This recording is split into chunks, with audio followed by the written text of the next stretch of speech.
और चलिए इसी बीच बड़ी खबर मिल रही है। बीजेपी प्रदेश अध्यक्ष मदन राठौड़ का दावा, बगावत करने वालों को मना लेंगे। नरेंद्र मीणा, बबलू चौधरी और जय आहूजा के तेवर नरम हुए हैं। विजय बैंसला से भी बातचीत जारी है।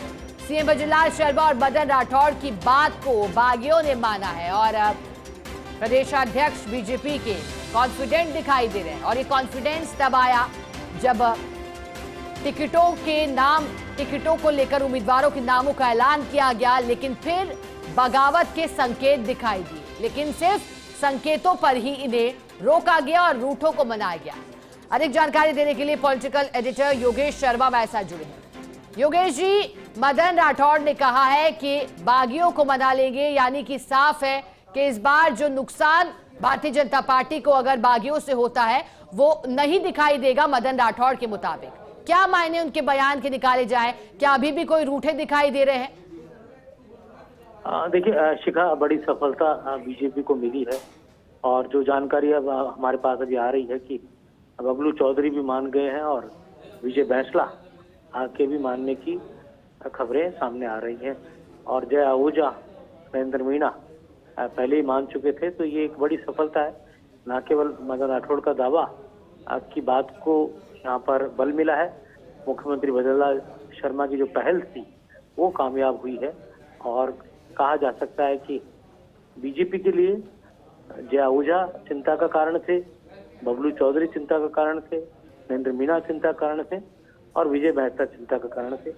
न केवल जातिगत समीकरण बिगड़ रहे थे, बल्कि स्थानीय स्तर पर भी बगावत के कारण विरोधी दल को फायदा होने का सीधा सीधा संकेत भी सामने आ रहा था। क्योंकि बबलू चौधरी के सामने एक पूरी राजनीतिक प्रोफाइल अभी पड़ी हुई है, उनकी एज भी है और एक लंबा कैरियर उनका है। मुख्यमंत्री से उनकी बातचीत के बाद उनके मानने की खबरें सामने आई है और जाहिर सी बात है कि उनको सत्ता संगठन में कोई नई जिम्मेदारी भी देने की चर्चाएं हैं और भविष्य में उनका ख्याल रखा जाएगा। इस तरह की बात उनके साथ हुई है। गुर्जर नेता विजय बैंसला क्योंकि चुनाव लड़े थे पिछले बीते चुनाव में, मगर देवली उनियारा को लेकर उनका दावा इस बार भी बहुत दमखम के साथ लगाया गया था।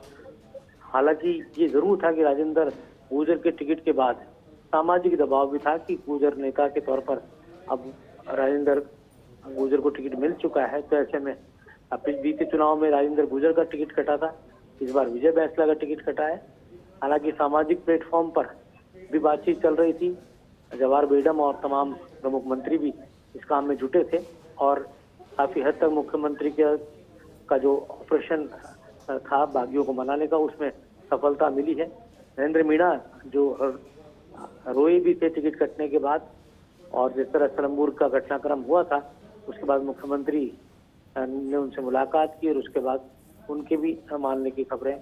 ज्ञानदेव आहूजा के भतीजे जय आहूजा, जिन्होंने बीता चुनाव लड़ा था रामगढ़ से और चुनाव वो हार गए थे, तीसरे नंबर पर रहे थे, उनके भी बगावत की पुरजोर तैयारी थी, खबरें थी। और कुल मिलाकर कहा जा सकता है कि उनकी भी मानने की खबरें। वैसे भी वो संघ परिवार, विचार परिवार से सीधे तौर पर जुड़े हैं और पूरा आहूजा परिवार ही संघ विचारों से ओतप्रोत माना जाता है।